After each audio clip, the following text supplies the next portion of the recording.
PRP అనేది మీరు ఇప్పుడు 2017లో తీసుకొచ్చాను అంటున్నారు. అంతకు ముందు తొక్కేశారు. ఇప్పుడు కూడా అదే అంటున్నారు. సో, ఈ పిఆర్పి పద్ధతి అనేది చాలా మందికి తెలీదు. మీ దగ్గరకొచ్చే వరకు నాకు కూడా తెలీదు పిఆర్పి పద్ధతి. అసలు ఆ పద్ధతి ఎలా ఉంటుంది? ఆ ట్రీట్‌మెంట్ ఎలా చేస్తారు? ఇప్పుడు అందరూ అనేది ఏంటంటే, సార్ మీరు మోకాలు అరిగిపోతే ఫైనల్‌గా మోకాలు ఆపరేషనే చేసుకోవాలి. హ్మ్. మనకిప్పుడు హైదరాబాద్ సిటీలో ఒక్కొక్క స్ట్రీట్‌కి ఒక 10 మంది ఆర్థోపెడిక్ హాస్పిటల్స్ ఉన్నాయి. అవును. వాళ్ళందరూ కూడా ఆపరేషన్ చేస్తారు. జనాల్లో కూడా ఎటువంటి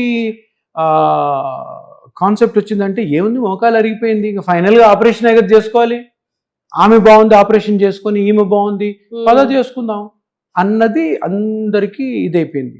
కానీ ఒక్క చిన్న విషయము అందరు గమనించాల్సింది ఏంటంటే, మీకు మోకాల్లో నొప్పి వచ్చింది అనుకోండి, ఫస్ట్ ఆఫ్ ఆల్ మీకు ఉన్న హక్కు ఏంటంటే, అరే నా మోకాలు నొప్పి ఎందుకు వస్తుంది అంటే, మోకాల్లో ఏమి చెడిపోవడం వల్ల లేదా ఏది దెబ్బతినడం వల్ల నా మోకాలు నొప్పి వస్తుందని మీ అందరికీ ఆ డౌట్ రావాలి. మీరు ఎప్పుడైనా డాక్టర్ దగ్గర పోయినప్పుడు, అమ్మ మోకాలు అరిగిపోయింది, నువ్వు ఆపరేషన్ చేసుకోవాలా, ఇంజెక్షన్ చేసుకోవాలి, ఏదన్నా కానీ ఒకటి అడగండి, సార్ నా మోకాల్లో ఏమైంది సార్, అసలు ఏం జరుగుతుంది, ఎందుకు నాకు నొప్పి వస్తుంది, మోకాల్లో ఏమేమి ఉంటాయి అని అడిగితే ఆ డాక్టర్ గారు మీకు చెప్తారు. అప్పుడు లాజికల్గా మనము ఏ ట్రీట్మెంట్ తీసుకోవాలో మీరే డిసైడ్ చేసుకుంటారు. ఇప్పుడు ఇది చూడండి, ఇది మోకాలు. ఈ మోకాల్లో 2 ఎముకలు ఉంటాయి, పెద్ద ఎముకలు 2.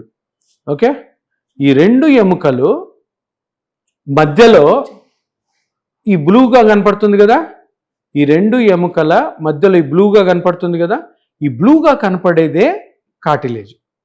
ఈ సైడ్లో ఉన్నవి లిగమెంట్స్, ఈ తెల్లగా ఉన్నది మెనిస్కస్.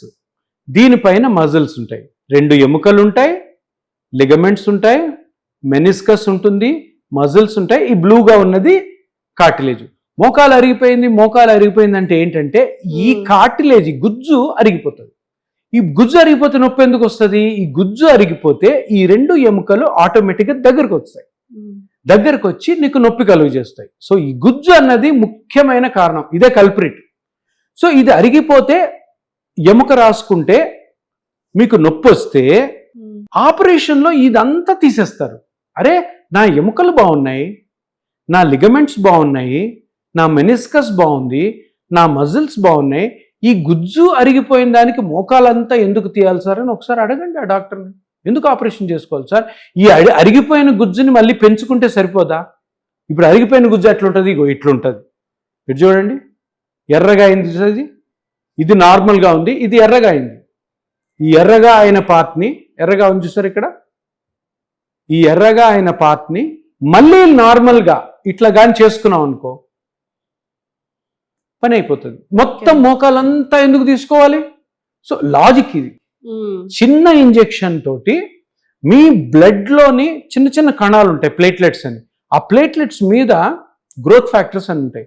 ఆ గ్రోత్ ఫ్యాక్టర్స్ని తీసుకొచ్చి ఆ అరిగిపోయిన పార్ట్లో వేస్తే అది మళ్ళీ నార్మల్ చేస్తుంది, మళ్ళీ గుజ్జు వస్తుంది. మిగతా పార్ట్ ఏవి డ్యామేజ్ కావు, ఇంపాసిబుల్. అటువంటి డ్యామేజ్ కాని దానికి మోకాలంతా ఎందుకు తీయాలా? So simple. అదే కాన్సెప్ట్తో 40 సంవత్సరాల క్రితం పిఆర్పిని ఎవరో మహానుభావులు కనిపెట్టారు. అది కనిపెట్టింది కూడా ఆర్థోపెడిక్ డాక్టర్సే. ఈ సర్జరీ వచ్చి దాన్ని పైకి రానివ్వలేదు. సో సర్జరీ దాని కారణాలన్నీ చెప్పాను. సో నేనేం చేశాను, అరే ఇంత మంచి ట్రీట్మెంట్ ఉన్నప్పుడు ఇంతమంది ఆపరేషన్ చేసుకొని, కొంతమందికి టేబుల్ మీదే ప్రాబ్లమ్స్ వస్తాయి, తర్వాత ఇన్ఫెక్షన్స్, తర్వాత బ్లీడింగు, అవి సరిగ్గా సెట్ కాకపోవడము, భయంకరమైన నరకం లాంటి నొప్పి, ఇవన్నీ ఎందుకు మనం బాధపడాలి అని ఈ ట్రీట్మెంట్ని నేను మళ్ళీ తీసుకొచ్చాను. ఓకే. సో అది పిఆర్పి జరగడానికి ముఖ్యం. అంటే ఈ గుజ్జులో ఏ పార్ట్ అయితే అరిగిపోయిందో ఆ పార్ట్ని మిషన్స్ ద్వారా కనిపెట్టి అక్కడ కానీ ఇంజెక్షన్స్ తోటి ఆ కణాలని, ప్లేట్లెట్స్ మీద ఉన్న గ్రోత్ ఫ్యాక్టర్ చేస్తే ఎటువంటి ఆపరేషన్కి వెళ్ళాల్సిన అవసరం లేదు, ఎటువంటి మోకాలు కోత అవసరం లేదు, ఎటువంటి నొప్పితో మీరు ఏ వయసులో అన్నా కూడా బాధపడాల్సిన అవసరం లేదు. సార్ ఇప్పుడు మీరు అన్నట్టుగా ఈ పిఆర్పిని మీరు ఇంజెక్షన్తో క్లియర్ చేస్తాము ఆ ట్రీట్మెంట్తో అని చెప్పేసి అంటున్నారు. కానీ చాలా మందికి అదొక అపోహ, ఒక్క చిన్న ఇంజెక్షన్తోని ఎలా క్లియర్ చేస్తారు ఆ పెయిన్ని అని చెప్పేసి అంటున్నారు. మీరు ఇచ్చే ధైర్యం ఏంటి అసలు ప్రజలకి? సింపుల్ చెప్తున్నాను. మనకి ఇప్పుడు మీరు 30-35 ఇయర్స్ వచ్చాక ఒక 2-3 తెల్ల ఎంటుకలు వచ్చుంటాయి జుట్టులో. ఏం చేస్తారు? అవి మటుకు పీకేస్తారు. మొత్తం గుండు కొట్టించుకోరు కదా. అదే పొలం వేశారు, పొలం వస్తుంది, కలుపు మొక్కలు వచ్చాయి, కలుపు పీకుతామా, మొత్తం పొలం లేపేస్తామా? అదేవిధంగా మీ మోకాల్లో అరిగిపోయినా లేదంటే మోకాల్లో ఏ పార్ట్ అయితే డ్యామేజ్ అయిందో అది చిన్న పార్టే కాబట్టి మోకాలంతా మార్చుకోవాల్సిన అవసరం లేదన్నది కాన్సెప్ట్. సరే సార్ మోకాలు మార్చుకోం, ఆ అరిగిపోయిన పార్ట్ని ఏం చేస్తారు సార్ అంటే మీ రక్తంలోని కణాలతోనే దాన్ని మళ్ళీ పెంచవచ్చు. అది సైన్స్. సరే సార్ మీరు మరి మీ దగ్గరకు వచ్చినప్పుడు మాకు ఎట్లా నమ్మకం కలుగుతుంది ఇది అరిగిపోయిందని పెంచుతారు? మీరు రాగానే మీకు ఫస్ట్ క్లినికల్ ఎగ్జామినేషన్ చేసి ఒక స్కాన్ చేస్తాం. ఆ స్కానింగ్లో ఏం తెలుస్తుందంటే మీ మోకాల్లో నేను చెప్పిన 5 పార్ట్స్ ఉన్నాయి కదా, ఆ 5 పార్ట్స్లో ఏ పార్ట్ దెబ్బతినింది అనేది ఫస్ట్ కనుక్కుంటాం. 99% ఆఫ్ ద టైమ్స్ కార్టిలేజ్ గుజ్జు అరిగి ఉంటుంది, ఒక 1% వేరే లిగమెంట్స్ కూడా దెబ్బతినడం వల్ల నొప్పి రావచ్చు. ఈ గుజ్జు అరిగిపోయిందా లేదా అన్నది ఫస్ట్ తెలుసుకోవాలి. ఆ గుజ్జు ఎక్కడ అరిగింది అన్నది నెక్స్ట్ తెలుసుకోవాలి. ఆ అరిగిన గుజ్జు ఎంత అరిగిందని దాని మెజర్మెంట్ కూడా తీసుకోవాలి. ఎందుకు? మనము ఏదైతే మీ బ్లడ్లోని సెల్స్తో అక్కడ వదులుతున్నామో ఆ పార్ట్ మనకు తెలియాలి కదా. ఇప్పుడు ఇది అరిగిపోయింది, ఇక్కడ అరిగింది, ఇది ఎర్రగా అయింది. ఇప్పుడు నేను మీ బ్లడ్లోని తీసుకున్న పార్ట్ ఈ ఎర్రదానిలో వదలాలి. ఇక్కడెక్కడన్నా ఆల్రెడీ నార్మల్గా ఉన్న దాంతో వేస్ట్. సో ఈ పార్ట్లో ఆ కార్టిలేజ్ మందం ఎంత ఉందో చూసుకుంటాం. మామూలుగా అయితే వయసులో ఎంత ఉండాలి, మీకు ఎంత ఉంది, ఎంత అరిగిపోయింది, ఆ అరిగిపోయింది మనం ట్రీట్మెంట్ చేస్తూ ఉంటే ఎంత పెరుగుతుందని ప్రతిసారి స్కాన్ చేసి చూపిస్తాం. సో ఇప్పుడు నమ్మకం ఏంటి అంటే కార్టిలేజ్ ఎక్కడ అరిగింది, గుజ్జు ఎక్కడ అరిగింది, దాని మెజర్మెంట్ ఎంత, అది మీ వయస్సుకి ఎంత ఉండాలి, ఇప్పుడు మీకు ఎంత ఉంది, అది ఎంతవరకు పెరిగితే మీకు నొప్పి తగ్గుతుంది అన్నది అంతా కూడాను డీటెయిల్డ్గా పేషెంట్కి వివరించి డీటెయిల్డ్గా ఈ స్కానింగ్ ద్వారా ప్రతిసారి ట్రీట్మెంట్ చేస్తున్నప్పుడు పేషెంట్కి చెప్తా ఉంటాం.